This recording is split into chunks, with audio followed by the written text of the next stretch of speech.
Welcome back, family, to another episode of the Jesus Flores podcast. I have my brother Jesse Alvarado here with us today, man.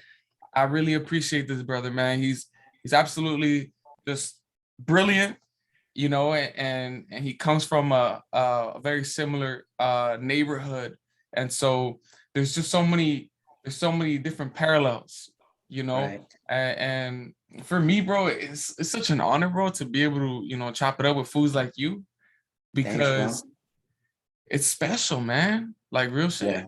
I Yeah. really do believe that foods like you are special, bro. Thank you, bro. Dude, I appreciate the kind words, man. You're too kind, bro. You're too kind.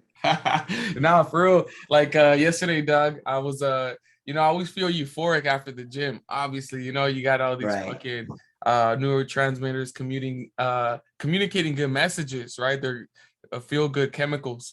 And I was just thinking about it and I was like, bro, I got the biggest motivation I got in my entire world, is being the son of two immigrants that came from villages in Mexico with no greater than second grade and fourth grade educations, Right. Right. right? And they come here, and for a portion of my life, being raised on minimum wage. You know Right. what I'm saying? And Of and course. Absolutely. and them not like solely depending on all these extra abilities, perhaps government funded opportunities, right? Because maybe they're unaware, right? Right. Right. And just being like, bro, like I got all the fire I need. You know what I'm saying? Right. And what do you think it? Oh shit, what's going on? Are we good? Are we good? All right, cool. Yeah, we're good. We're good. I can hear I, you. I heard a little echo and I was like, what's going on? But we're good. Why do you think, bro, that there is even though there are foods like us that are a little bit more motivated, what do you think it might be the issue with a lot of the other folks that might not be able to take advantage, say, of the opportunities that we had growing Right. up in this country? Right. No, absolutely, man. Well, I mean, it's twofold, right? I think like me, right? I come from a nuclear family. My parents, are married, they love each other. And like I'm one of the lucky ones, right? Because in Southeast LA, it's not really like that. And one of the things that I found is that the base, like your most important base, for a lot of us, like your family, if you have that, that's like your first advantage right there. And then growing up to like immigrant parents, I mean, I'm sure you heard it, growing up, to me, it was like, hey, you're lucky you're born in this country. And there was an expectation of me, to already do better than my parents simply because I was born here. And I think for our parents, for like the immigrant, right? Um, Unfortunately, like just like you said, my mom too, like she barely made it to like I think like fourth, fifth grade. My dad did some middle school. There's capacities, right? That like unless there's a outside, force that's gonna push them, they're not gonna be able to meet. So like for me growing up, I remember like my parents buying their house, and my older brother, who was like 16 at the time, reading, the contract. And it's crazy that they were like depending on my brother, who was 16 years old at that time. Or I don't remember how old he was, to be able to interpret, one of the biggest life decisions that they had. So, for us, when our parents do that, they break those chains, and then we are enlightened, or and obviously education, the people that you hang around with, they're all going to influence the way that you start thinking about things. It's all going to influence the way you go about things. So for us, or I mean, whatever small population of people that is, that we do move forward, and we do try to extend ourselves, right? I think it's a combination of the way we grew up with this ideal that we're supposed to, be something, and then we're down to like take the risk because there's risk involved, like whether it's like vulnerability, whether it's spending your time. Like I think we just kind of have that background where we can take that extra step, and we're lucky, bro. Honestly, we're really lucky, man. Like in Southeast LA, bro, they don't really teach us that good, like our school systems are kind of sucky at some on some levels. Growing up, like teachers weren't always the most supportive and stuff like that. So we kind of have to pave our way sometimes, but in a lot of time, it's that nature versus nurture. Um, yeah, and I think for me, I was lucky enough to have the nurture, that from my family, and that's really what propelled me to move forward, like to be able to make life changing decisions or, just kind of go for it. Yeah, that's an important privilege, is having a strong nuclear family, whether you're broke or don't have a high level of education, but there's some Yes. glue there, bro. Yeah. Like having a pops, in the picture is a big deal, bro. Because I remember like the foods that didn't have pops, it was just so much harder. And don't get me wrong, big love and big credit to all the single mothers out there that really Right. fucking make shit happen and get their boys straight. But in general, there's a certain point where boys, they just start getting tall and big, and we equate that with power, right? And being like, Right. yo, this little woman can't control me anymore. Right. Right. Versus, still having a father, and that father being able to still, give you some guidance, whether it's good guidance or bad guidance, but the physical stature of just having Right. a male there is enough to be like, you know what, calm your shit down, and make sure that you're not getting your ass beat. Because I mean, sometimes I don't think necessarily that hitting kids is like the answer, but I gotta be Right. honest. I gotta be honest, bro. Like I deserve getting some ass whooping sometimes, For sure. For and sure. that shit got me to think about, you know, not doing certain shit.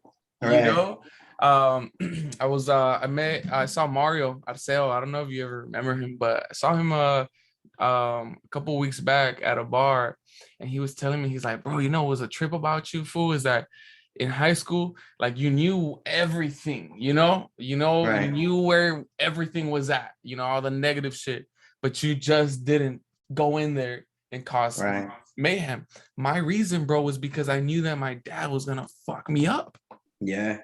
So I know for a fact that if I didn't have that strong father role, with my crazy mind, I for sure would have ended up in prison by now. Just because Right. of like my behavior, and like I have a proclivity towards, you know what I'm saying, negative Right. things. But Right. this guidance, bro, is like super, super important. What would you say was like a dope lesson that your pops was able to teach you through your adolescence that you feel has carried on into like your adult life?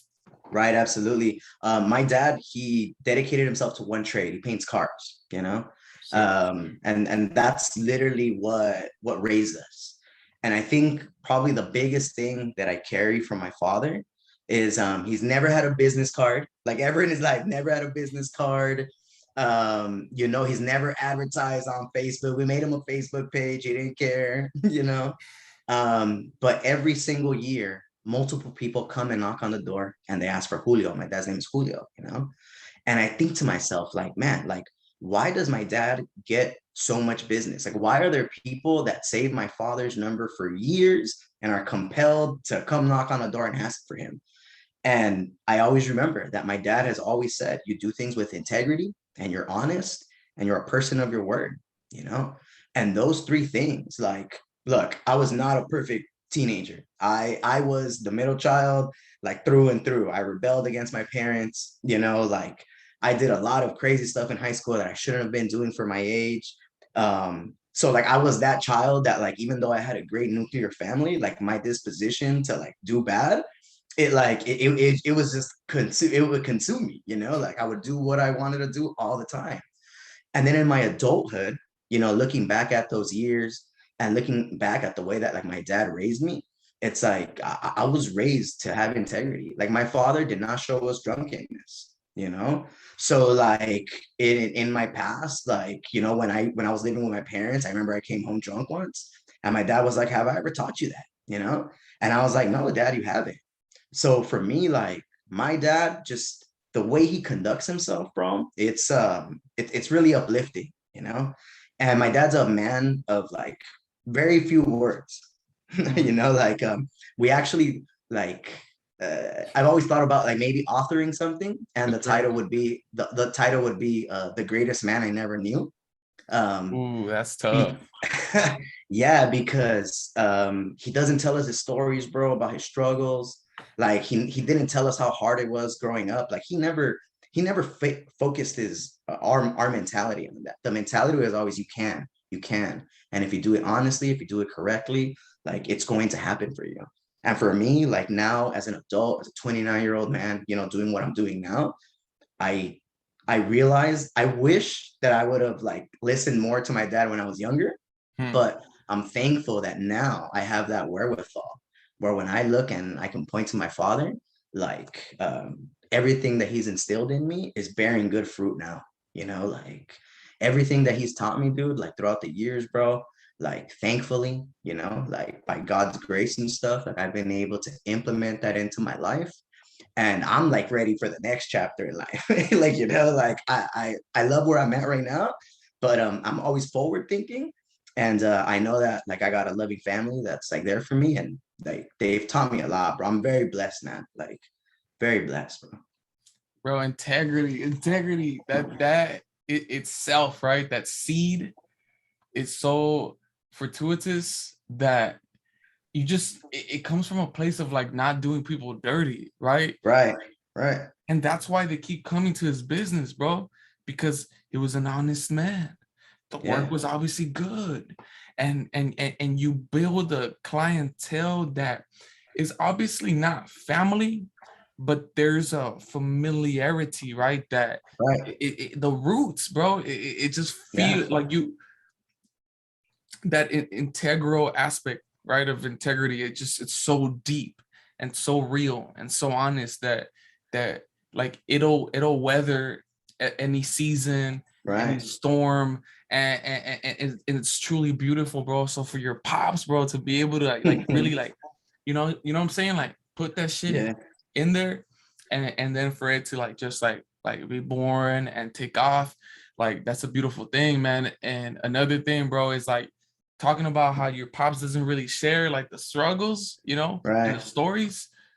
I can kind of relate to that too, man. Cause like, and then I'm thinking like, is it just like a Mexican father thing, or Yeah, is it like a Latino father thing? Or you know what I'm saying? Where like yeah, there's a certain aspect about their masculinity that, or I don't know if it's masculinity, or I don't know if it's just kind of like trauma, or I don't know if they just never really developed that skill, right, or I don't know if they purposely don't want to relive that pain. You know what I'm saying? So it could be a yeah, combination of all those different things, right. bro. But just thinking about how much richer, like there's no problem for me to talk about the whole array of the human experience, the good, the bad, the terrible, the beautiful, and being like, yo, pops, like, you know what, like, why don't you ever talk to me about your childhood? You know what I mean? Right, Like, right. Yeah, but obviously us having to respect the fact too, right? That there's right. there's probably a reason why it doesn't come up. But I feel the same, bro. I wish my dad would talk to me more about his childhood, but I really don't know much. Right. No, for sure, man. And then like when you think about our parents, bro, they grew up like in a completely different time where things weren't globalized the way they are now. You know, my dad grew up in a war-torn country. There was a civil war. He's from El Salvador, you Okay. know, and like he grew up like with everything that was going on. Um, and I mean, he left his country as a child, you know, to come over here and like become a man. So yeah, our parents, bro, I don't know why they don't sometimes they don't communicate, you know, or at least my parents don't. I'm sure a lot of people have parents that, you know, they do talk to them and they have that like that open like channel of dialogue. But for whatever reason, I don't, you know, I didn't have it.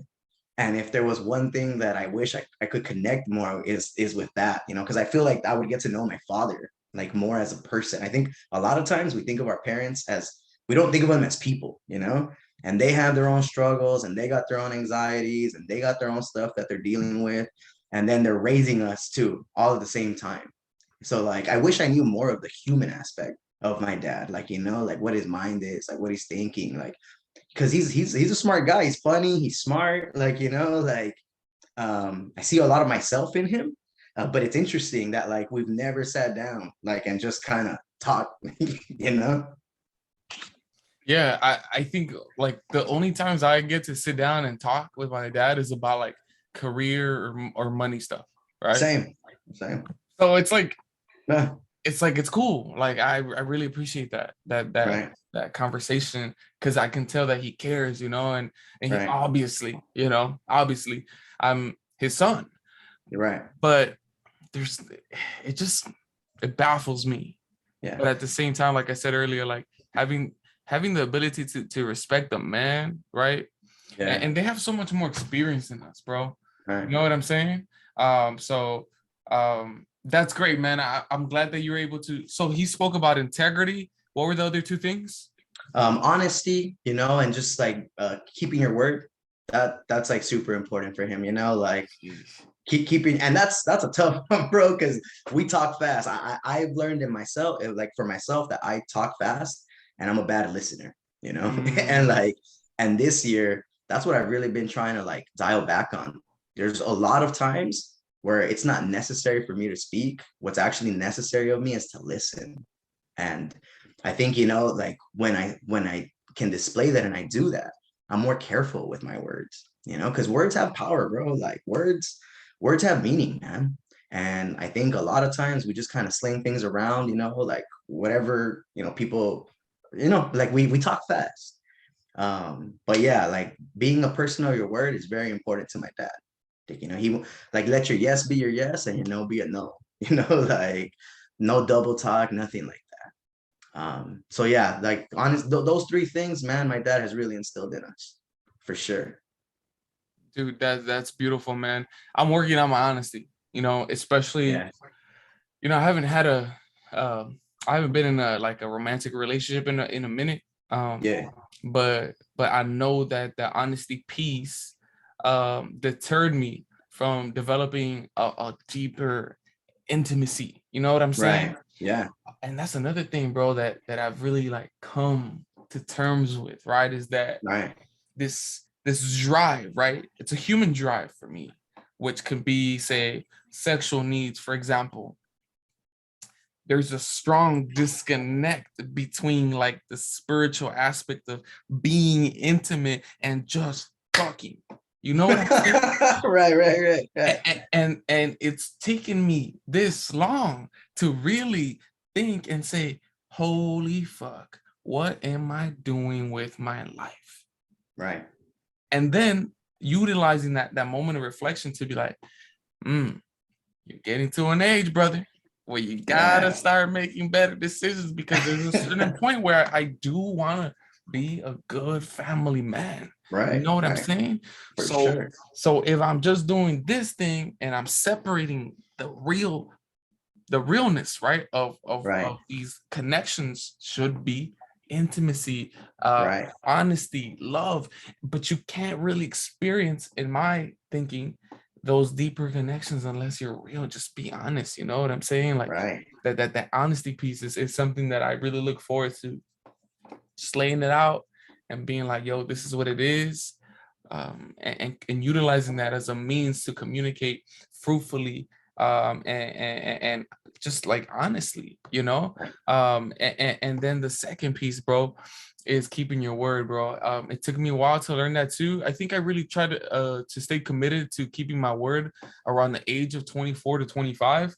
where I actually learned that lesson from this grupo. It's called the men's circle in East LA. I had an elder. I have an elder. His name's Armando Lawrence Jr.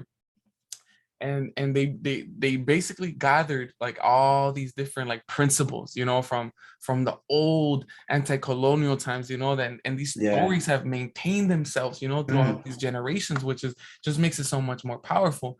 And one of Yeah. those things was keeping your word, you know, Right. and how important it is for a man and a woman, but in this context, as man, keeping your word. And if you can't even keep your word, bro, like how much manhood do you have if you can't keep your word?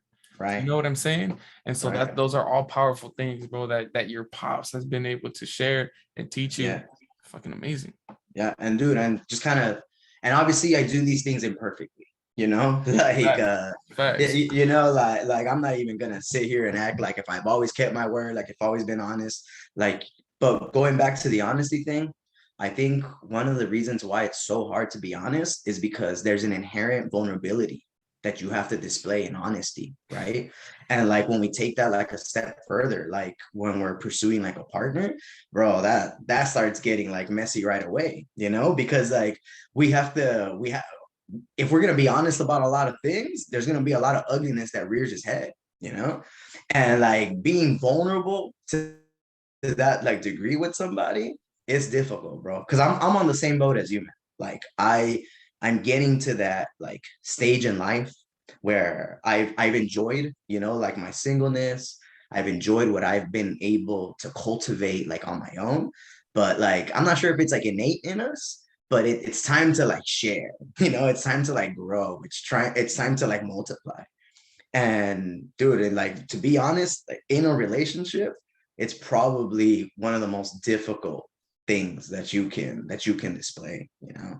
And then like for me, keeping your word, like that establishes trust, you know, that establishes like you know in the context of like being a family man, like if you can't keep your word, then you're probably not going to be able, you know, to like provide, you know, like and not provide like, you know, monetary, but like the things that we wish our dads, you know, would have done to us, like provide that for our children, for our wife, you know, like for whatever, you know, it is that you're looking for. um that's a hard one for me, man, because I make a lot of promises and then I go, dang, I probably shouldn't have said that. Like, you know, and then I find myself fulfilling the promise and I'm doing it like haphazardly, like, you know, with like half my heart in it. And then when I do that, I'm doing everybody a disservice because I'm not present. Like I'm not actually pouring myself out. You know, I'm just doing the bare minimum. But that's part of it, right? I mean, sometimes you commit to things that you don't want to do, and part of the commitment is that you have to go through with it. You know, but like I'm sure my dad, you know, my dad, he raised us with soccer. You know, Okay. so like my older brother was on two teams, I was on two teams. My little brother was like a baby, you know, I'm 8 years older than him, so he was a lot smaller. And we were like on four teams all in one weekend. And my dad loves soccer, but I'm sure it sucked to drive from city to city to city to city all the time, you know, because your son's gonna go play on this team. And I'm sure that there was probably times where he wanted to do his own thing, right? But that commitment to us, to keep his word to us, that he was going to train us up, that he was going to, you know, build us up to be like young men, and we were going to do it by way of a sport. Like, you know, he did it, you know, like, and my mom too, like all the credit in the world to my mom. My mom was a homemaker for most of my life. And she was like all the parent teacher conferences, always there. Like, you know, like if there was like a what else, a field trip, like, you know, she wanted to go. So she was like super committed to us too, you know, and she poured out her life for us like every single day, you know, even now, like I go home to visit my parents and it's always like, oh, you want to eat something? Like, you know, let me do your laundry. And it's like, mom, like, you know, I don't know, like, sure, fine, you know, but yeah, man, like that, yeah, it's cool, man. It's good to understand that this is like who I want to be. Now it's about like living it, right? And actualizing it. Cause I have it in my mind, right? I know that I should be honest. I know that I should be a man of my word. I know that I should do things with integrity. The hard part then is actually when you're faced with that adversity, right? Like when you could lie a little bit and no one's gonna find out. Mm. Like, you know, that's a test of your integrity, you know, and no one, and like even behind closed doors, you know, like am I the same person when no one's watching? Am I the same person? You know, like, and it's those things, it's that balance, that humanity in me, you know, like I strive to be like my dad. My dad also doesn't do the things, you know, that he does perfectly, but he is a good depiction of how I need to like move forward in this world. But yeah, like full disclosure, like I actually like to admit my downfalls because I feel like it in that like confession, like we have a word, right? There's like redemption, you know, like in my repentance there's like redemption. And like that's part of daily life, like, you know, like consistently like self-evaluating yourself, you know, and finding like where you fail. And sometimes those things are habitual, you know, like it's like, man, like why do I keep messing up in this way over and over and over and over again? And the temptation is to think that you can never change, you know, but like just having that awareness, like that's where it all starts for me, that's where it all starts. Bro, that's absolutely true. Is that our human nature enables us to often be sneaky. You know what I mean? Yep. With or try to bend the rules, or kind of tiptoe and be like, nah, Right. man, they're never gonna find out. But bro, I put pressure on myself because I know myself, and I'll tell myself, bro, who the fuck are you when nobody's watching? You Right. know what I'm Right. saying? Yeah. And I'll be doing shit that I'm not proud of. Yeah. But by having that, like you said, that moment of reflection, being in that moment, then I'll be like, you know what, bro? I know I shouldn't have done that. I did it anyways. Fuck it. Ya pasó. Right. Keep it Yeah. pushing. But next time I'm met by this opportunity, am I gonna do the same thing? Maybe, maybe not, you know. Yeah. But having that at least like that thoughtfulness, right? That mindfulness, Yeah. I think is a good direction, bro, because that awareness at the very minimum allows Right. us to know that we're wrong, dog. Right. And Yeah. often we're too fucking badass. I'm not saying necessarily you and me, right? But as Yeah. humans, to admit our downfalls, bro. And Right. that's your humility, which Yeah. is a strong characteristic, bro, that just in the long term is gonna build you to be a better man. So I like to pat myself on the back, you know, Right. No, for sure. Yeah. but I also have to be real with myself, bro. You know what I'm saying?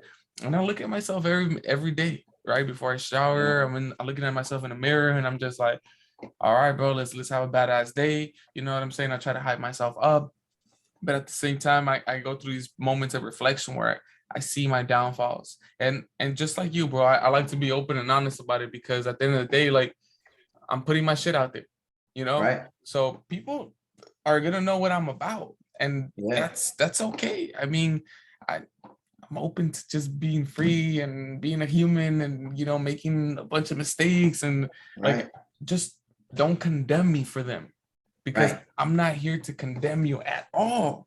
I Right. want you to live a free and happy life as well. So switching topics a little bit.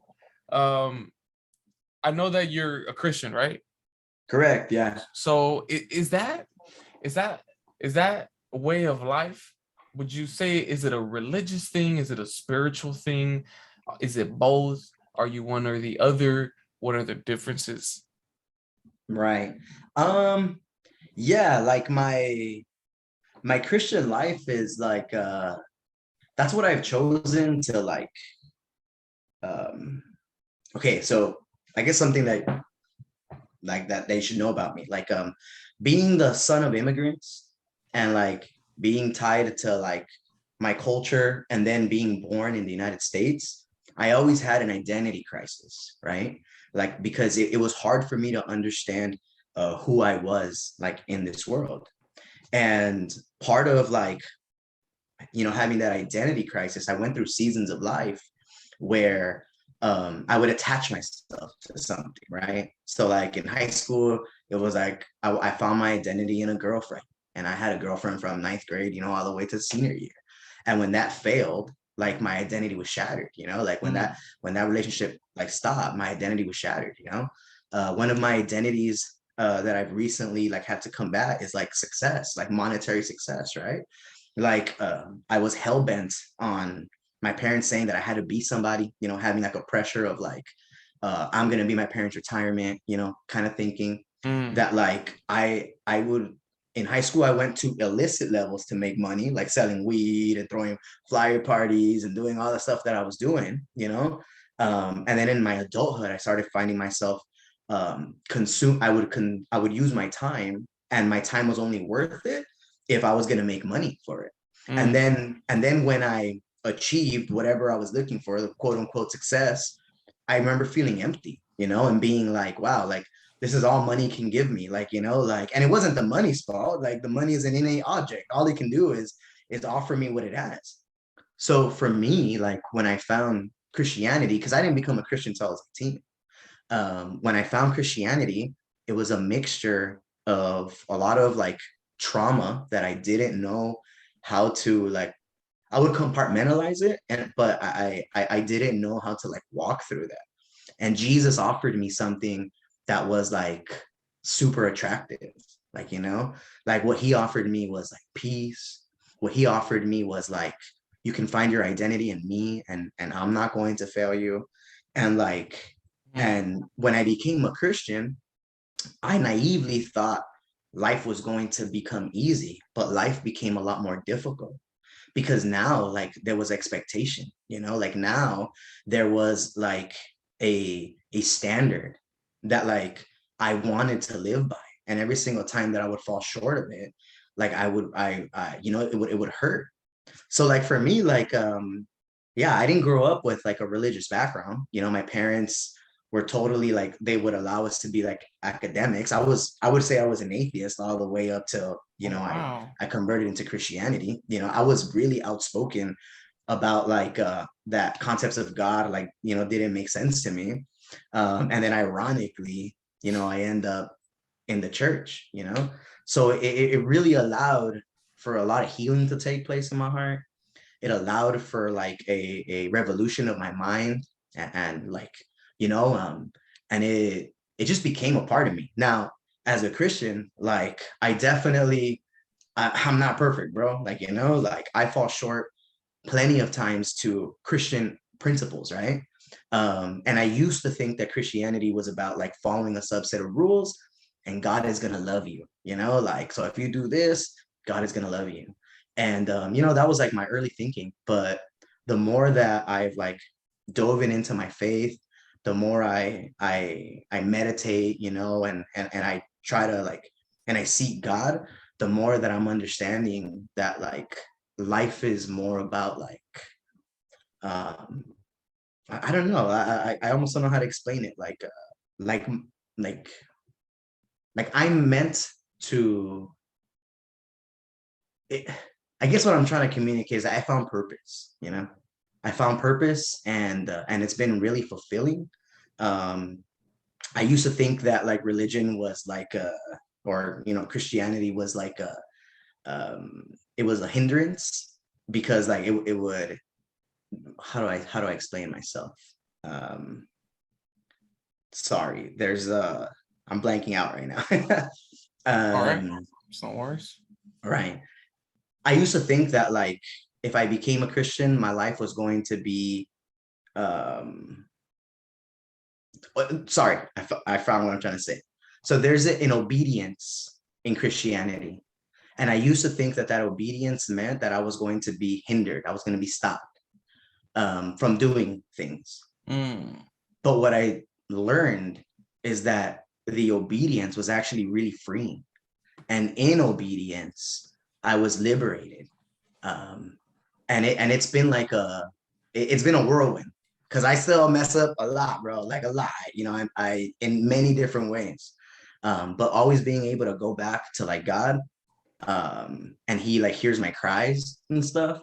Like it's really, it's made life really like beautiful for me. Yeah. Yeah. So is it a personal connection? Is it like the church as a physical outer necessity, the gathering, right? Because like one can say there's more than just a physical building, right? The church Right. is the congregation, right? The Right. Exactly. the community. And Right. can someone be a man or a person of God and have a great relationship and never be a part of a congregation? Right. I I would say that that's obviously possible, but I would also say that it's improbable. Mm. Because if you are, in the Christian faith, there's an aspect where corporate worship and community is important to the body of God. And there's an aspect where we are called to live in community with people. Mm. So totally, like to answer your question, can someone, have a private faith? I absolutely think so, right? I mean, I believe in God. I think miracles can happen, Like, so yeah, totally. But I would say that it's probably really improbable, but we do see it a lot in people that have been hurt by the church. Like we definitely see that aspect of like private, like I'm gonna worship on my own time and it's only gonna be me and it's my relationship with God. And there's like a logic to it, right? That like, you Mm, know, we can make anything logical like that. And I find that a lot of people that do have that stance have more than likely been burned by the church at some point, whether it be, you know, being part of a judgmental congregation where you don't feel loved, you know, whether it be like, you know, maybe someone directly like a pastor or a leader did something to you, you know. And but yeah, but that's my opinion on that. You know, I would think that a believer would want, they would be compelled in their spirit to like corporately worship. Yeah. yeah, what do you mean by corporate? Because when you said first corporate, I was like, corporations? Corporate, like as a group, like together, you know, like a community, like coming together, you know. So just doing it alongside with other people. That's Yeah, what I mean. yeah, Yeah. and in general, bro, I mean, most humans are social, you know, Right. like there's a deep essence in us that craves being a part of a group, a tribe, like, you know what I'm saying? Right. Like Yeah. being a part of a collective is just I think one of those things that's so important, bro, in finding purpose, Right. because like we really need each other. You know what I'm saying? Right. And you get Right. to build with each other, and you get to see each other grow, and you're able to give each other feedback. And most importantly, bro, Bell Hooks, she has a book called All About Love. Beautiful. She talks about how like there cannot be, there's different types of loves, of course, but like community is integral to love. Right. You know what I'm saying? That's So awesome. Yeah. personally, like I've always sought community, you know. High Right. school, my community was football. And you know, over time I found community in different sites, you know. But the point is that I cannot be personally at a like a state of self-actualization if I'm Yeah. just floating Right. independently. You know, Right. I can do well, you know, independently, but Yeah. I also need this, man. I need to communicate. I need to Yeah. like bounce ideas. I need to hear somebody be like, bro, you're a fucking dumbass. Like that's stupid. You know what I'm Yeah. saying? Yeah. Yeah. And they be like, oh fuck, like that's so true, you know. Um, but you know, taking a look at like religion and spirituality, they're very interesting for me. Like I've always considered myself to be like a theologian, Right. but I think I'm not too sure like who decided that it would become a religion, or if human beings automatically because of their community Right. just fucking made it into, Yeah. you know, religion. And I think sometimes too, and I'm like, what's the difference between a cult and a religion? And I'm Hmm. just like, numbers, you know, like the more numbers you have, you, I don't know, you make a connection to the government, and then you basically they're the ones that like officially like Right. make you into religion.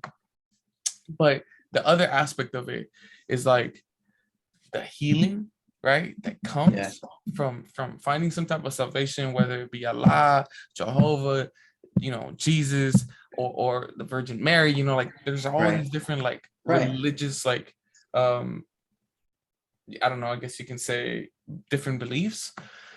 Right. But at the same time, why do you think it's so, well, I kind of have an idea, but why do you think it's so such a prevalent thing that they've been used as institutions Right. to expand empires Right. that are cruel, Right. and then seeing how these empires have crushed, like just completely decimated Right. peoples, and then still being able to find like salvation within them. How do you how do you how do you kind of work through that Right. and get to where you're at today? That was actually one of my first objections when I learned about God. It was it was, how can I rationalize the evil that's been done in the name of religion in the world, right? Like, how can I like that was one of my biggest objections. And as I started like studying, the scriptures, I mean, I think, the corruption of man, right? Like, where man, or people, we're inherently, or at least that's, we're inherently corrupt, you know. Mm. So we can weaponize anything. And when you look back at history, the history is very clear, like when you go and you look at the Crusades, like it was all done in the name of God, right? Like, um, now I think that's like an interesting picture because history is written by the winners, right? And, you know, that's the way that they wrote history. So for me, like, it's just, to me, it's kind of simple. Like, I know how sinful I am as just like a regular person. I don't run an empire or nothing. I know how sinful I am. Imagine, that much more the people that did have that influence, right? Like, I mean, in the Bible, like, one of the things that like I like about Christianity is that, like, or that the stories aren't about the people in the Bible. The stories are about God, because the people in the Bible are always crazy. They're always doing something crazy. Like, like Mm. they're always killing people. Like, like there's a church in Corinth that's like crazy, and they're having like sex orgies, and like they're selling like things out of the temple. Like, they totally like desecrate, like, what faith is supposed to look like. And it's crazy to me that like those stories like made it, in the Bible. But because it's all reflection of like, this is the picture of humanity, and this is the picture of God, and humanity needs God, like, to for like salvation, right? So for me, dude, it's just, yeah, I mean, people are corrupt and they do crazy things, bro. Like, I do crazy things. I'm corrupt and I do crazy things, So like that inward reflection is how I'm able to like understand like what people do. I mean, like, think about it, like capitalism, right? Like American capitalism. It's supposed to be the greatest, way to like govern the world, right? But so many ugly things are like direct, like, things out of capitalism. Um, so even though capitalism in itself, in its ideal, is like meant to be good, we weaponize everything and anything, you know? Mm. And I think, so like, that's so my role, like when I think about all these things, is I want to be a better ambassador, right? Like so like I want to be a better ambassador for what it means like to be a Christian in 2022. you know One of those things for me is that like I need to be a loving person, right? Like, the greatest commandment is to love God with all your heart, and the second is to love your neighbor. And like for me, like, because I know that, it takes away the maliciousness that a lot of Christianity has represented.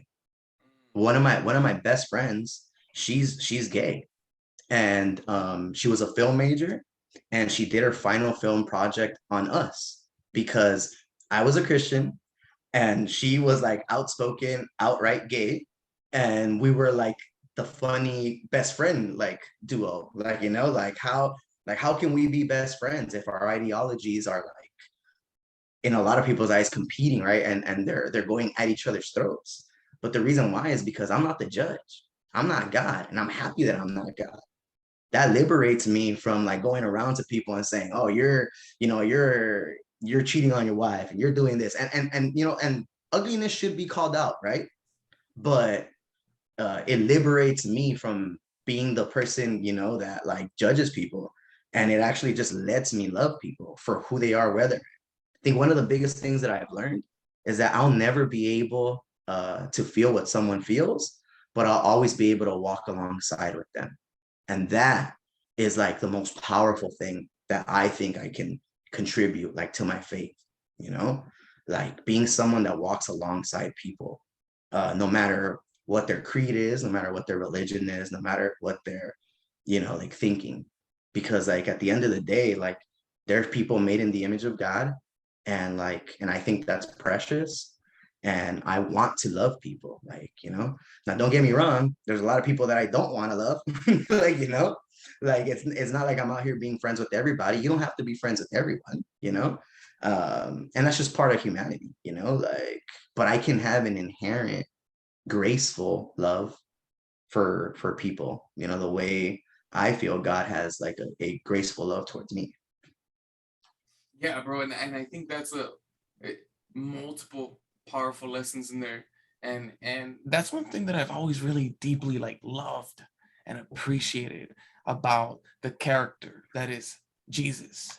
You know, Yeah. just such a enigmatic persona that obviously it transcends what it means to be a human, right? Right. And I think that in that sense, right, if we model as best as we humanly can this Right. this kind of like this vehicle, right, that connects, right, the heavens or paradise or the realm of godliness to being a human, I think that we too, to an extent, can embody those ideals, right? Right. And within me, this is just me talking, like Yeah. I think that this place can be a heaven in itself, but it's like here, right? It's like my energy. It's the way that I can make someone feel good and smile and be like, holy Right. shit, like there is hope, there is love.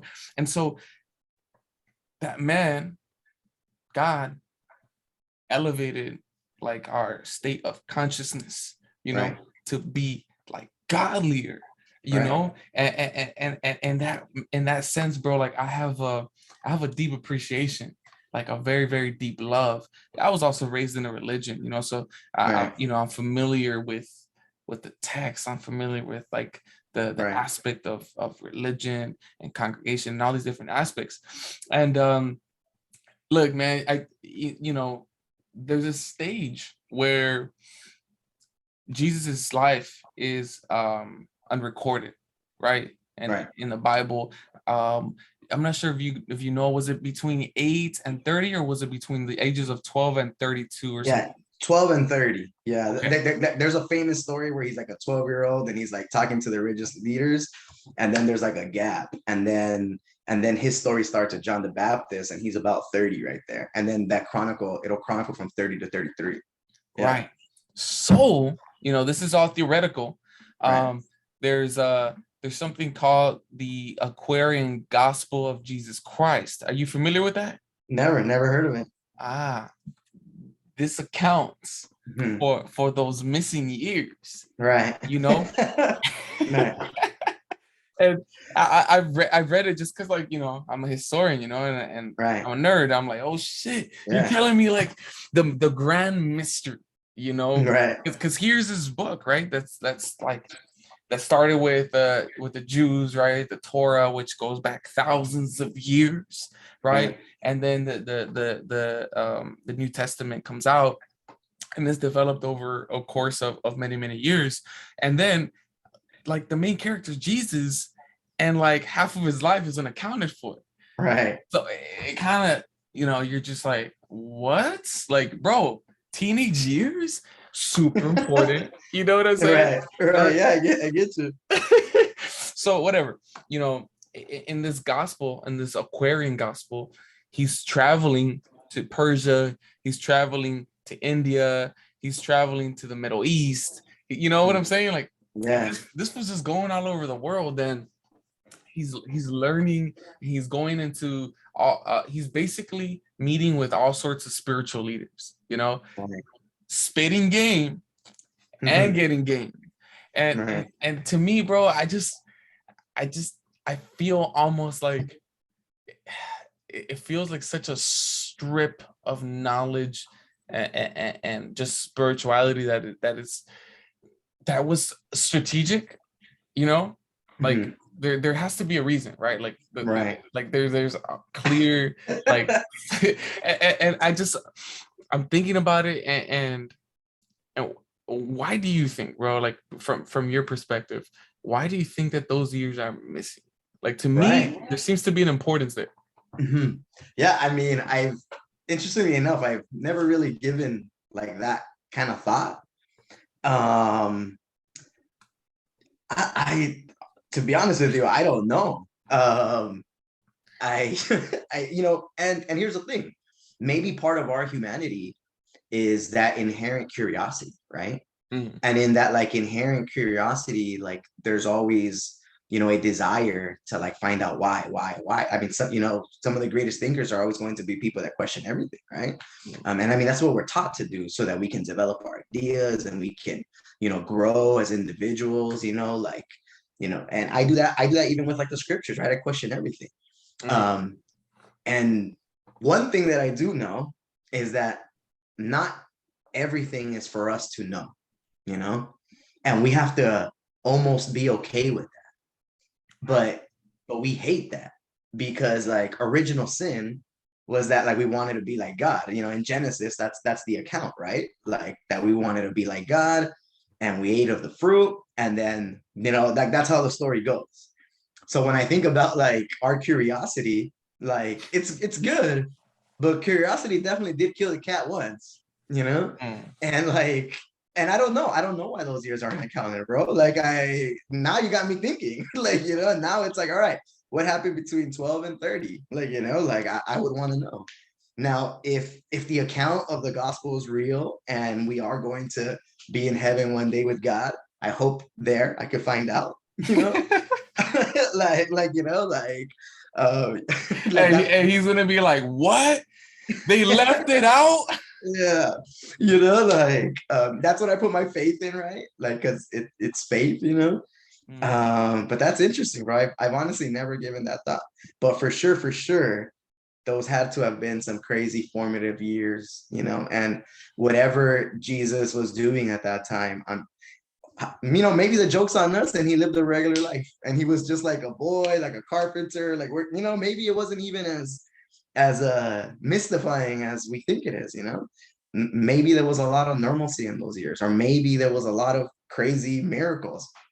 Who knows, like, yeah, that's it. That's such an interesting thought, bro.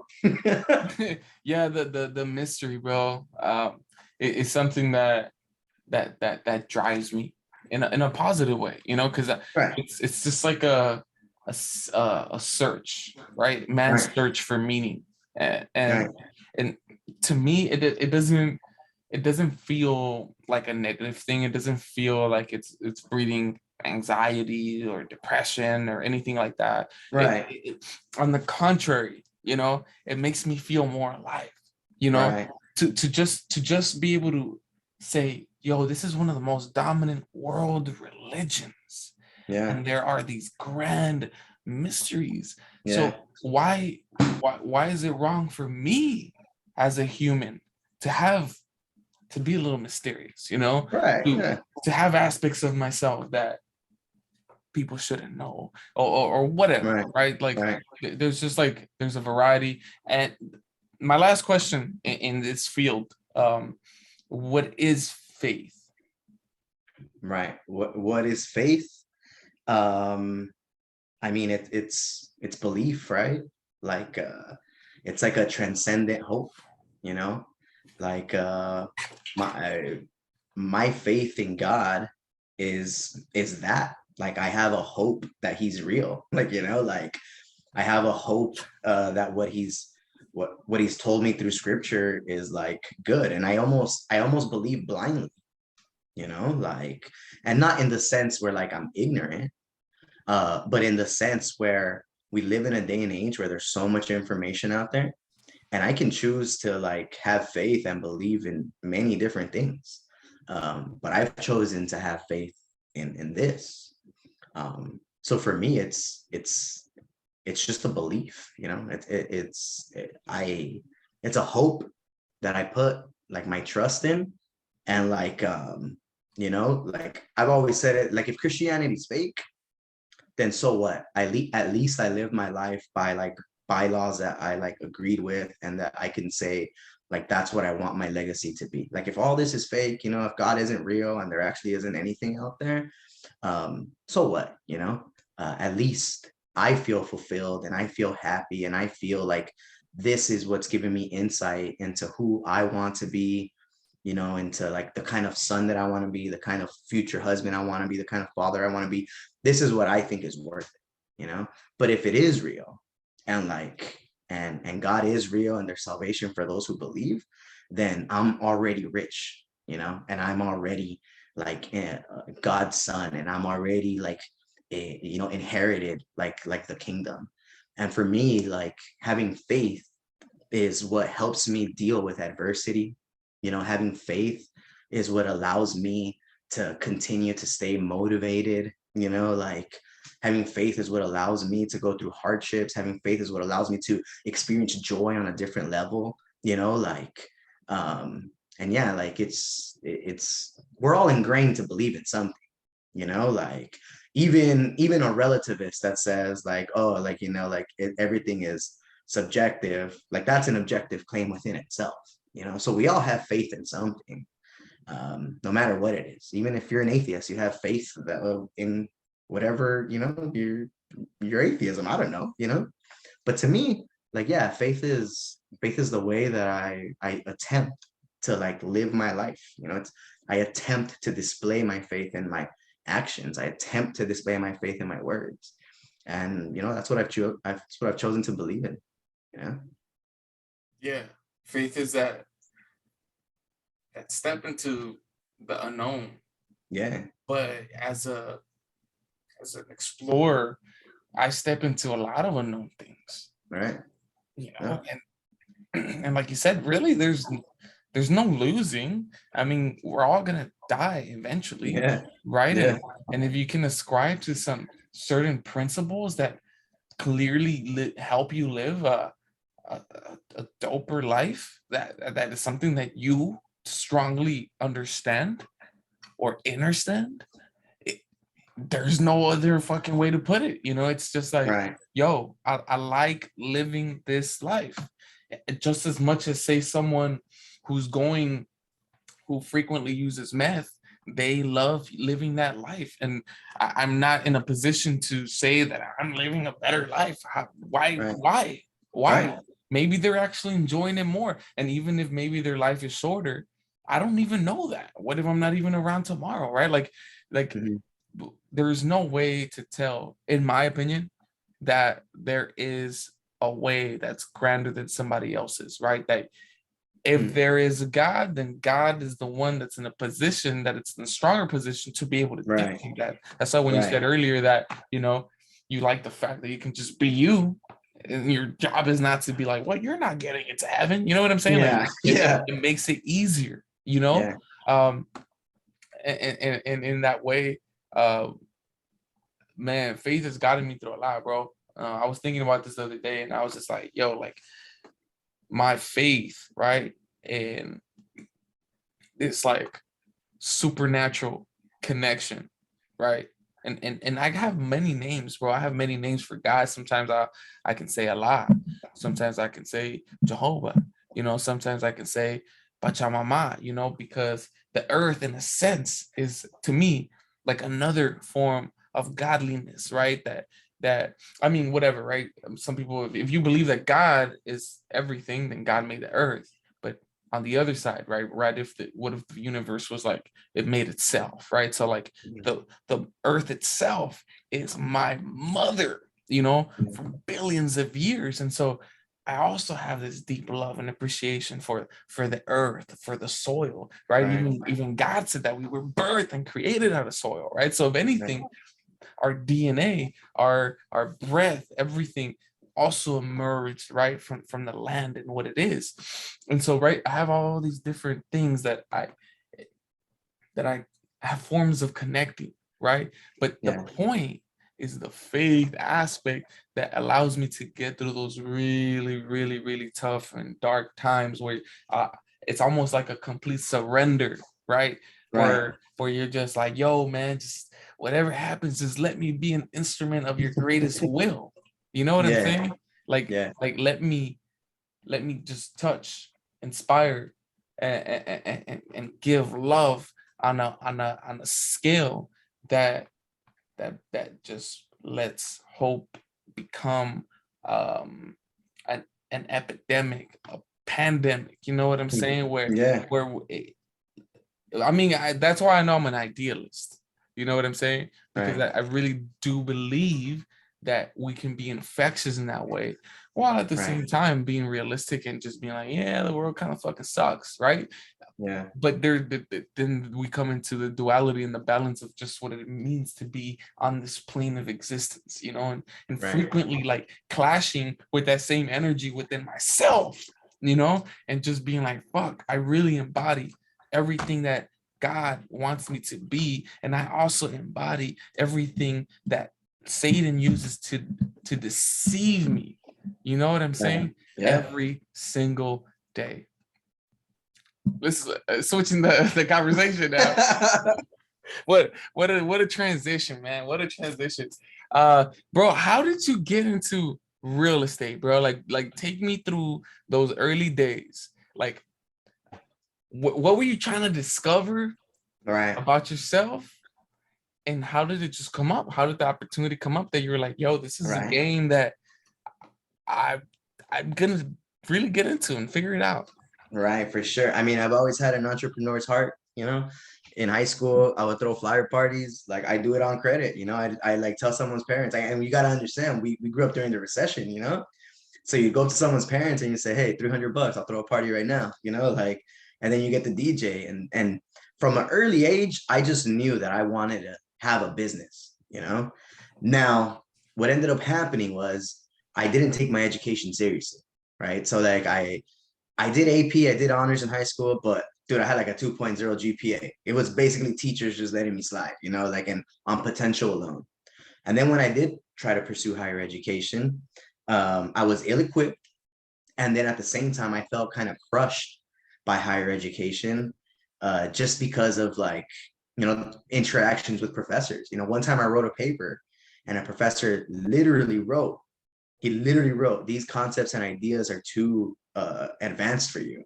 Oh my God. And when we had a confrontation about it, like he thought I was paying somebody to do a paper. So I had in front of him, I had to write a 1-page paper so that he can, you know, like see Believe if, you. yeah, to believe me.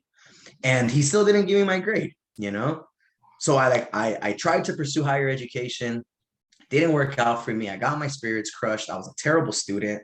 I was like depressed, you know. I was going through a lot of things in my mind. And What then I was school like, was okay, it? What school was it, by the way? Sorry to interrupt. I just really no, want. no worries. I went to ELAC and Long Beach City College. That happened to me at ELAC. So this motherfucking professor at ELAC did Yeah, that bro. to you? Yeah, bro. In a critical thinking class, bro. Like, I can't even believe it. yeah, in a critical thinking class, bro. Like in a class where you're like supposed to really like push yourself and put pen to paper and have some thoughts. Literally told me that my ideas are too advanced for me, man. It was crazy. But when that happened to me, I was like, you know what? Like, that's it. I'm gonna make it. I don't know how I'm gonna make it, but I'm gonna make it. So I'm like a total YouTube university guy. You know, like if I need to learn something, I'm gonna go to YouTube. And what ended up happening was I was in a vicious cycle where I wasn't getting anything done. I'd get a job, I'd quit, get a job and quit. Paycheck to paycheck. I learned how to be broke, the whole thing. And around like 23 years old, my older brother, I don't know if he remembers this conversation, but he told me, hey, my parents are worried for you, bro. Like, you know, because I'm 23. Like I had been going to college. My mom, like, you know, she doesn't really understand. She just sees me get in my car with a backpack on. She assumes I'm going to school. You know, 5 years later, why don't I have a degree? And my brother goes, hey, man, like my parents probably don't have the heart to tell you this, but they're really worried for you. Like, it's evident that you don't have a sense of direction in your life.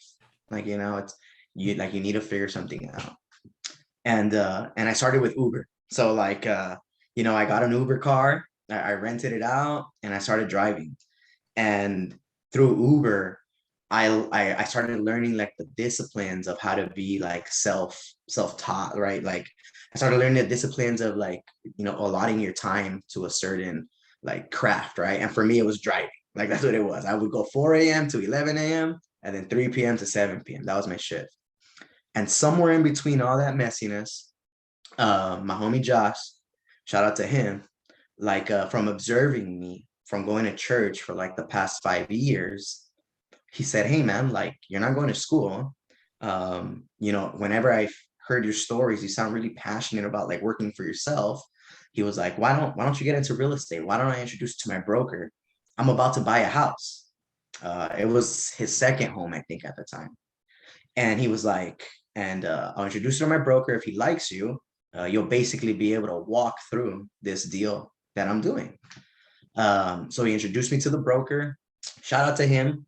Although we don't do business anymore, and it's better that we don't do business anymore, I'm very grateful for the opportunity that he gave me. I'm very grateful that like he saw something in me where he was willing to give me like an apprenticeship. And even though that relationship didn't end like good, I definitely Mm. understand that that was a start of things, you know? So I started doing, so, you know, I started going to the office and I kind of just got thrown into the fire. Like, you know, like, okay, this is what we do. And he gave me the rundown of the way the business works. That first year, I closed one deal by myself, one deal. I used that money to buy a Prius so that my margins on Uber could go higher. And when that happened, that's when that time aspect, like that's when I bought back my time, you know, like because I'm good at working from a survival mode, but I'm better when I'm working from like a thriving position, you know? And what ended up happening was Uber was the vehicle by which my time I started reclaiming back. And then little by little by little, um, I basically just worked on telling people that I was in real estate, you know? And like you follow me on social media. I'm not a big social media guy. Like I don't make the videos, you know, I'm not in a suit telling people to buy homes or anything like that. Facts. But what I really did was I targeted my sphere of influence, you know? I looked at the people around me and I said, I want to be like them. And I started hanging around with like-minded people. And that, even though it had nothing to do with real estate, inherently started to bear fruit in real estate because now when people had, you know, a thought about buying a house, they could associate home buying with me, you know, or like when people think about mortgages, they associate that with me. So it was like a 3-year process where I was only me, I was merely talking to people. I wasn't, you know, I probably closed in those first 3 years, I probably closed like 3, 4 deals, which is like one a year. But what I was getting in was the reps of like my exposure. And then when the pandemic, so pandemic's 2019, right? Yeah. Yeah. Um, a buddy of mine who's now my broker. Actually, it broke out in Wuhan 2019 at the end, but it was until 2020 that we locked down. Right. Okay, perfect. So in 2019, after doing 4 real estate deals and doing them with the same lender, he called me and he was like, what are you doing, bro? And I'm like, oh, I'm driving for Uber. And he's like, hey, you sent me like a deal. And he was like, have you ever thought about like real estate full time? And I was like, yeah, but it's kind of a pipe dream, you know. I don't really have like the ability. Like, how am I was worried about paying my bills. And he goes, how much do you make on Uber? And I gave him my rundown. I think at that time I was making like $800 net profit on Uber a week. And he goes, all right, how about you come work for me hourly? I'll pay you half and then I'll train you and I'll show you what I do. And honestly, all these doors started getting opened by like other people, you know, like I think my temptation is to be like, oh, I'm self-made, right? Like I did this by myself. That's not true, man. Like, you know, like it takes a village to like raise people up. And in this industry, it took a lot of people having belief in me and then like literally pouring out their time and money into me so that I can grow this business. And what ended up happening is I took an entry level position at a mortgage company. I did that for about a year and a half. And then when the pandemic started, everyone kind of like, we were all shook, bro. Like, you know, like the world kind of stopped and it was so abnormal for us. And like a lot of things happened in our industry. And I got let go of my hourly position at that mortgage company. And that was when I was like, all right, I'm going to start real estate full time. Like, that's what I'm going to do. And slowly but surely, those 3 years where I only closed one deal, all those conversations were starting to come in clutch, you know, like all those times on Uber when like people would ask me, like, oh, is this the only thing that you do? And I was like, no, I do real estate. You know, all the time that I had put in, like to be around people. It just manifested itself into business. And now I've been doing real estate full time for 2 years. Yeah, so 2020, 2021, 2022. So I'm coming up on 3 years. And it was just a lot of people pouring time and like effort into me. And there was times, bro, where I'm sure I was like the worst student. Like, like where like I was just like, having to be teachable is something that I have to like get better at, because I'm hard headed. I'm like, I want to do things my way. And you can start doing that, but first you need the foundation. So like my older brother, has been a huge, like my biggest supporter. Um, One of my best friends, Josh, has been my mentor through this whole thing. He's a real estate investor. And then my brokers who broker my deals now, like they kind of have cared for me like on a personal level, and that's helped my business flourish. But that's how I started, bro. I started off really slow. I would say that, yeah, I mean, I've been full time for 3 years and I've been in the game for 6, and it took 3 years to break out. Yeah. So it really just goes to show that like there's always like the the root of success is time, right? Commitment, Right, um, uh, hard work, right, persistence. yeah, You know what I'm saying? Like especially in those first 3 years, right, where you only make like one sale, and I think we all just want everything too fast, bro. You know yeah, what I'm saying? Like everyone wants to hit the lotto, but right, through something else, right? Whether right, it be stocks or crypto or like NFTs, like or right. real estate, or like there's this aspect of capitalism that's very sexy. You know You're what I'm right, saying? right, But not everybody hits the tens. right, right. You know what I'm saying? And I think it's very important, right, for you to be honest about that, and just be like, fool, I got 6 years in this game, and Yeah, it's only been 2 years out of yeah, these 6 years where like I'm really like full time. yeah, You know what I'm saying? yeah, absolutely. Bro, that's hard. Like Yeah, that's really, really hard. And you know what, bro? On one side, I commend you for that because like I'm trying to figure out a way right now, and I'm 28, right? Like, right, I'm not that old, not that young either. Where I'm just right, like I don't want to be rely. I do not want to rely on a boss or on a job to sustain me. right, It's just as risky as trying to go independent, trying to create a business, trying to, you know what I'm right, saying? right, I'm just, that's one of those things, bro, where like I don't break my head over it, because I'm a free spirit, which right, sometimes doesn't equate well with business, because sometimes like business I think requires like a lot of cold calculation and like right, meticulous planning, and, right. and strong intentions about working really, really hard in this particular field. You know what I'm saying? Yeah. Versus kind of like just being like, oh shit, I love the whole world, like just kind There's of a like, balance, bro. Like, and here's the thing, there's a balance to it, bro. Because one of the things that I'm really like trying to hone in on is that I work to live, I don't live to work, you know? And that aspect of like working to live, I love what you said. Like there's this meticulousness to it, right?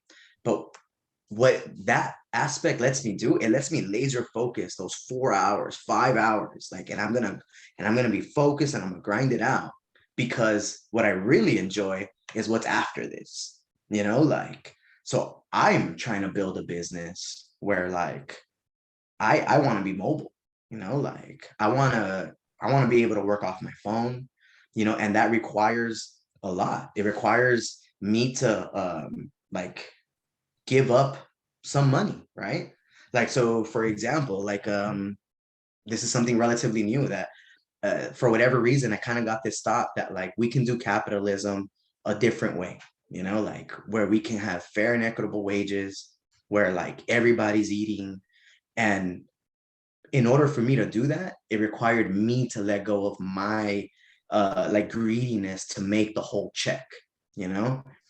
Because what I've learned is that if I want my business to grow, I actually have to delegate and let go some aspects. And then if I want to have a good team, they need to be happy. So I need to pay them right. Like, so the commission needs to be right. The partnership needs to be there. The way that you lead. And like real estate can be a rat race of check after check.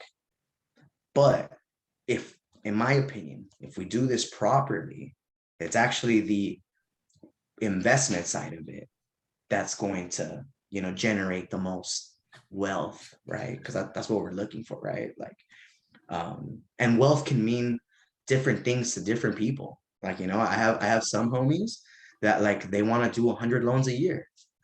That's awesome. You're going to get paid a lot of money if you do that, right? I don't necessarily want to go that route. Like I the way I've modeled my business is a little bit different, where like 20 deals can go a long way because I know that those 20 deals are going to work, somewhere else too.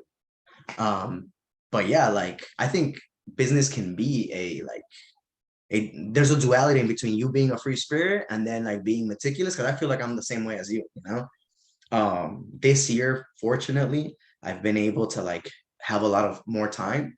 So like I pour myself out into people more, like instead of being in the office and getting the next check, because that's actually where I find fulfillment. Like it's cool getting paid, it's cool closing the deal. There's an exhilarance to that. It's paying the bills and like I've been very fortunate, but yeah, like what's made my business grow is changing a mindset in myself, that the more I share, like the better I am. But yeah, dude, if you want to start a business, that's tight. You should, man. And you shouldn't let your free spiritedness be a hindrance. That should probably actually be the propellant of your business. Like, I read a book, it's called The Advantage. It's a really good book. The premise of the book is that organization trumps everything in business above, methodology, that organization is going to make your business grow whatever, degree that you want to do. And one of the things, an important aspect that I learned in that book is that as an entrepreneur, I get to model my business after what I want to. And a lot of times we have like corny mantras, right? Like where the mantra is a good sentiment, but it's not the core of who you are. So for me, like for my business, something that we've been doing is I used to think that in order to make change, I had to like get to a degree of wealth, right? Where like, and I was kind of stuck in this idea that like, I need to become a millionaire. I need to become a millionaire, and then I can do something great, and then I can, change the world, whatever, right? But I started realizing that like my desire isn't necessarily like to be a millionaire. That's it's cool. Like that would be dope. But what my desire is to have time, right? So something that we practice now, or that my business practices, we close a deal, we feed someone through food for the hungry, like, and a child will be able to get food for a whole year, and they go to school and they have access to clean water.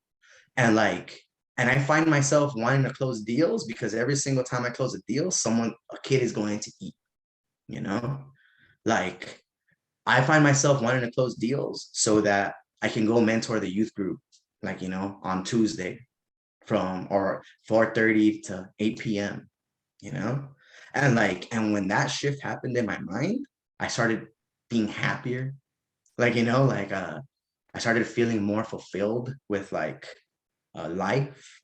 Um, interestingly enough, I was in it for the money, and now it's like you only got to get rich once, whatever rich means to you, like can mean a whole lot of things to a whole lot of different people. It doesn't always have to look the same way.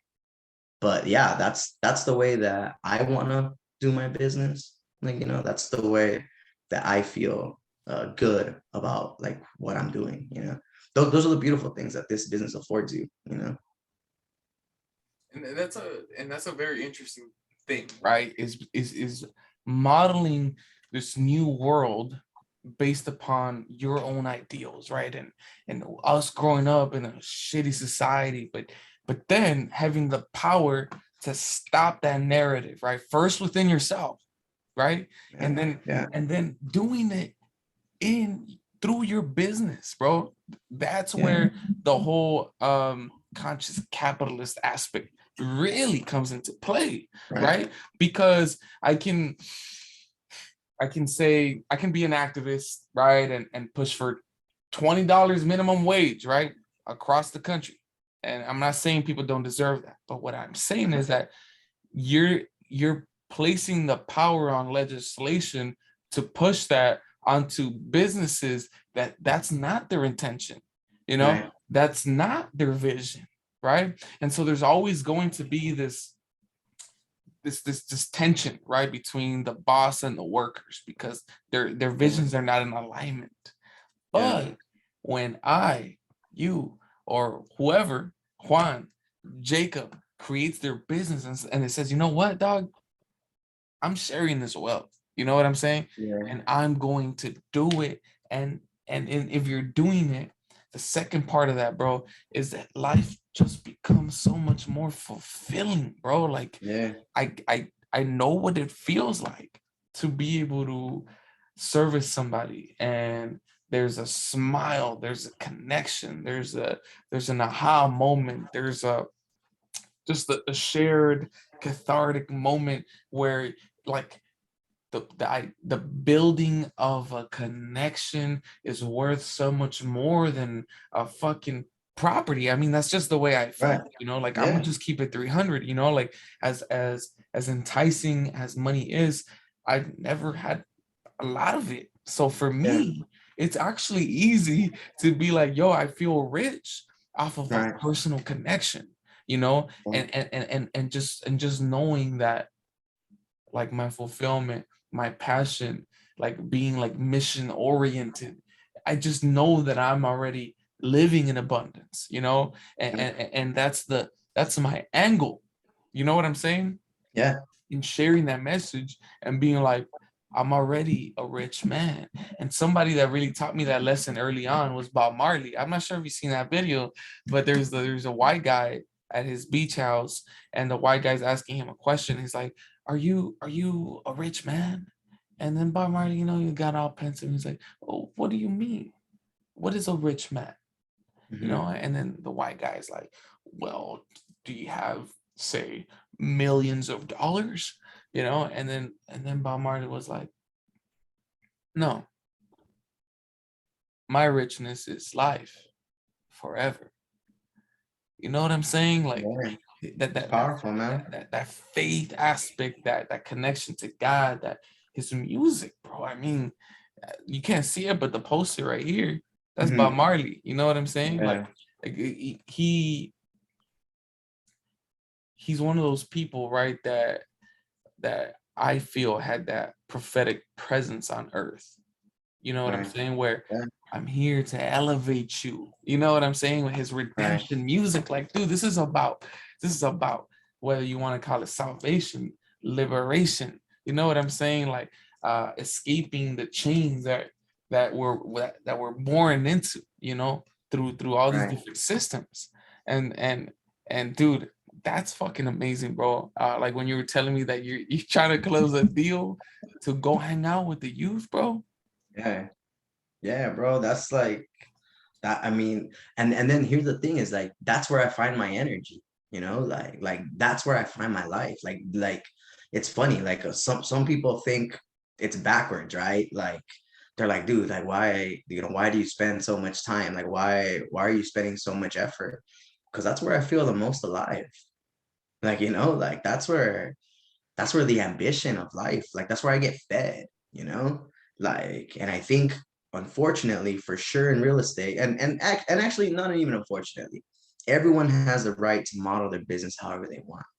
And guys can model their business after making the most money possible. And that's cool for them, you know? But for me, I just started realizing that like that wasn't my ambition, like or that wasn't my sole purpose behind it. Do I like closing deals? Do I like making money? Is there an aspect of me where I find pride in what I do? Absolutely, absolutely. But my identity isn't wrapped up in that, you know, like that's not who I am. I don't want people to think Jesse, the realtor, Jesse, the mortgage guy, Jesse, the real estate investor. And that sounds backwards. That sounds backwards because you do want people to associate you with that. But I would rather people know me for my complete person, who I am, and want to do business with me because of that, you know, like, and for me, like, that's what I'm choosing to do, you know, and some people in my industry don't necessarily understand it. Some people in my industry don't necessarily agree with it. But the beautiful thing is that that's why it's my business. And that's why I can do it and I can model it that way. And I mean, it's fruitful. We're closing deals, you know, we're closing deals. The phone's always ringing. You know, we're busy. We're able to give people jobs. And who would have known, bro, that like me, some food from the hood, from Southeast LA, HP, you know, was gonna be able to grow something like this. And you know, I have other plans to grow because I want to grow always. Um, but they're fueled differently now. And I think that's what's been really liberating for me. When it was all about the money, it was exhausting. It was Mm. exhausting, you know. Now that it's that there's like purpose and change and it's feasible, you know, like it's yeah, it's changed my life, bro. It's changed my life. It's funny, man. It's funny the small things that change. Like the youth group changed my life, bro. It's funny, man. Like, you know, I'm a whole grown ass man. Like, you know, and like, you know, and the teenagers, bro. That's where I'm finding a lot of love right now, you know? They're an Um, interesting group, bro. I've found that loving teenagers is never easy yeah, because they're very selfish in their in their biology, you know, like, but I understand, you know, like why wouldn't you wait, did your shit freeze? I think it did. Let's see if it I'm gonna give it a couple seconds, see if I can have you back in here. it's still showing us recording. Okay, you I were can see definitely you. frozen for a little while, but you're were you able to hear everything I said? Yeah, I was able to hear everything said. Okay, for sure. But anyways, man, I'm just reiterating, you know, that they're tough to love, but when you love them, they they they know it, you know. Yeah, And sure, like you were talking, like you said earlier, man, we're just humans, man. You can have the most profound ideas, but there's something about humans where we're just messy creatures, you know. yeah, But I really want to love you through your mess, you know. right, Why? Because I also deserve to be loved right. through my Absolutely. fucking mess.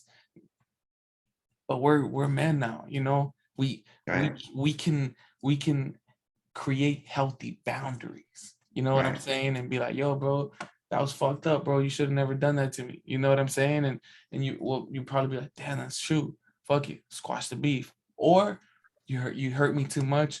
You know, we just gotta part ways. And it is what it Right. is, right? Versus being just like fucking highly emotional fucking kids and being like, nah, fool, fuck that. You know, you looked at me a certain way. Let's fucking get Right. down. You know what I'm saying? Right. Like just being just experience, bro. Experience is a powerful thing, and and having the ability to mentor, bro, is also a powerful thing. And finally, what I'll say about that is that when kids want to be somewhere, it just becomes so much better because they're there Right. because they want to. Versus, you know, as school teachers, you know, no offense to anything, but my kids don't really want to be there, you know, like Right. it's just it's part of what's happened, right? Like the indoctrination, the resistance, their natural inclination to resist indoctrination is awesome. But at the same time, there's a rebellion that is natural to the space that I have to fucking bend things and contort myself into all these different fucking forms in order to kind of like bring out even the most like slimmest of like moments of magic, you know? So I say all of that just to say, like, God damn, this job has been really, really hard. It's been very, very Yeah. rewarding. And you know what, bro? I started teaching 6 years ago, and I still have fools from 6 years ago hit me up and talk Yeah. about, thank you so much. You know, thank you so much. I was a fucking idiot. I was a fucking asshole. I'm sorry for treating you like shit. You know what I'm saying? But Yeah. but you inspired me. You made Yeah. me feel like there was purpose. Your motivation, your just your work, all of these things made me think about this particular thing, and now I'm moving in this direction. And it takes a long time, bro. It takes a Right. long time to really, like, planting a tree today, right? I can't expect to see the fruits tomorrow. Right. It's definitely gonna take a long time. I got a few more questions. So For sure. this is a tough question. I know you didn't sign up for it, but what in your opinion is the meaning of life? Yeah. What is the meaning of life? Yeah. That's I mean, for me, um my meaning of life is and and it's funny. I mean, my meaning of life is to worship and glorify God. Like, Mm, that's for me, that is my northern star, right? Because I believe that if I strive for that, I inherently, it doesn't mean life is going to be perfect, but it means that inherently I'll be able to like face adversity. You know, I'll be able to. It's my foundation. It's my pillar. And I personally believe that this pillar, like, it doesn't fail me. I fail it. Like, but for me, like, I have found the best seasons of life to be the seasons where I'm pouring myself out into my faith. Those have been the most abundant seasons of my life. And I have found that a lot of times when I derail from that and I start like kind of going my own way and paving my own path, God is still faithful and he's still graceful and he allows me to walk in that way. But I find myself constantly yearning, and being like when I'm worshiping myself, um, there's like an immediate gratification, but there's also like an emptiness to it. So for me, like when I'm glorifying God, that can be a lot of different things, that like it could look like being a servant, or like being a good son. Um, but I find that, bro, is when I'm the happiest, and I'm not in that mode all the time. Like, like there's seasons in life, and I'm coming out of a dark season of life, and out of this dark season, like God has been there for me, and often in my worst times is when I find him glorified the most, you know? So for me, like that's my meaning of life, bro. I'm just trying to like be the best version of myself that I can be while I'm here. And I find myself doing that like when I'm following God. Yeah. next question is, if you had some advice to the youth, what would be your advice? Yeah, it would be to communicate with a trusted older person. A lot of the mistakes that I made, bro, in my young life were because I stayed silent, because I didn't vocalize my distress. I didn't vocalize what was hurting me. And mainly because it was fueled by a lot of shame. Like, like because what I'm doing is shameful, or like, yeah, there's been in my youth, bro, most of my mistakes were done in secret. And I know if I would have found someone that like I could trust, that was older than me, that was going to be able to discern wisdom for my life, I know I could have made better decisions. We were just talking about that today with my group. I was asking the kids like, hey, do you guys talk to your parents? You know, and like half of them did, half of them didn't, and and it was I felt for the kids that don't, because I was like that, you know.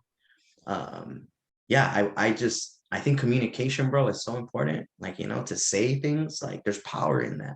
So for the youth, it'd be to talk, to communicate with older people about the way you're feeling, especially because when you're young, bro, like everything that's going in your head, like it's hard, it's difficult, you know. I was doing things that I shouldn't have been doing as a kid, like, you know, like I was doing adult things that I shouldn't have been doing as a child. And I wish that I would have spoken up about it, like so someone can correct me, you know.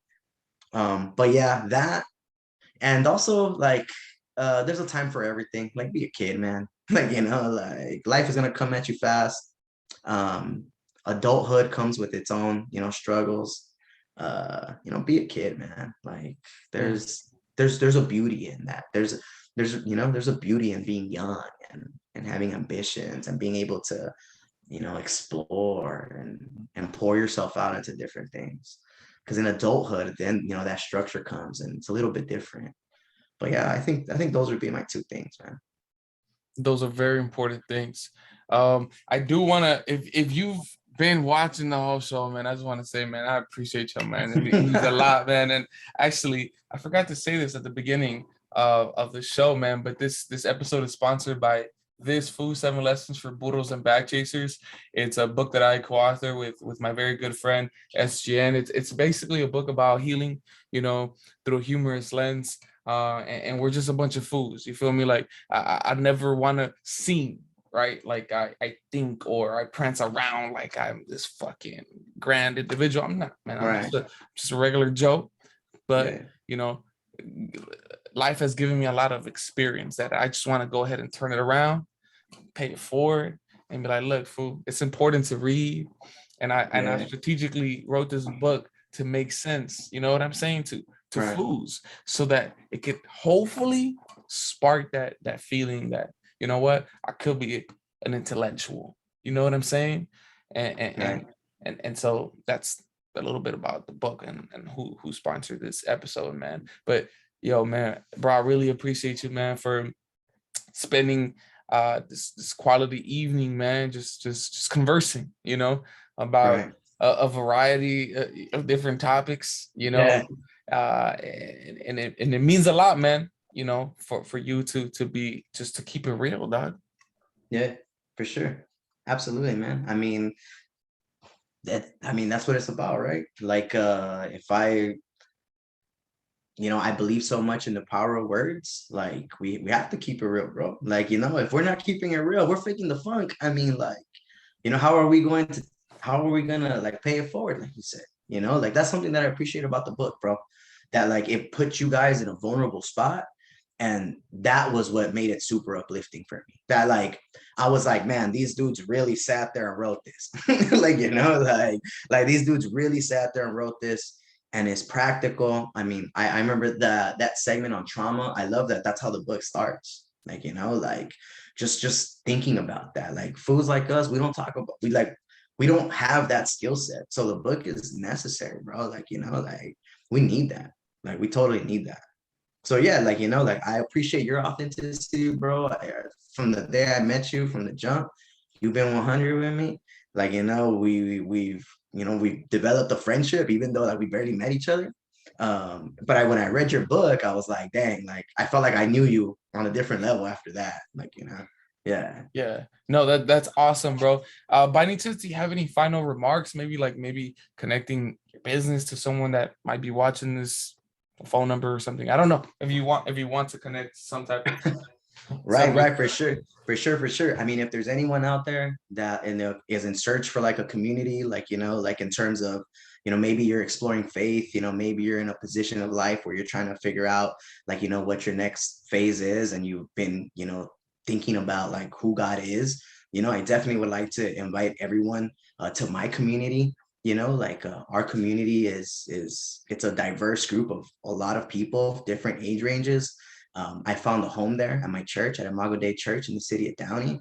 I found a home there. I found love there. I've been able to reconcile relationships through what I've learned there. You know, I've been able to grow spiritually as a person. I've been able to mature there. That's my home. You know, so if there's anyone that is seeking that or just has general questions, like, you know, like I would love to invite them to come check out what our community is about, you know, to see who we are and how we display our love for one another. And then on the business aspect, if there's anyone, you know, that has thought about getting into real estate, I do different things. I'm in residential sales. I do mortgages. I've recently become a real estate investor. If there's anyone looking for mentorship, you know, or they want to talk about what a career in real estate would realistically look like, I'm an open book. You know, I'm more than happy to be able to share the experience that I have. And I think the bigger part of it is like the network, right? Like, because I've been taught by people that are way better than what I'm doing, you know, than me, you know, and like, and, you know, if people want to see and be a part of that, you know, I definitely would welcome that. Like, you know, if you want to join the team, my team's expanding, you know, like I want to keep growing. It's my pleasure, you know, to be able to know that we can teach people like an actual trade, you know, like I enjoy teaching. I enjoy being around people. So if anyone, you know, that watches this and is interested in that too, they can hit me up. My email is jesse@pwmloans.com. Hit me up, like, you know, get in contact with Jesus. He can plug us up, come to my office, check out what we're about, you know, and I'll be more than happy to share, you know, how business is and what it could realistically look like for anybody. Lovely, man. I appreciate you guys for tapping in and still watching the show and rocking with us, man. Love y'all.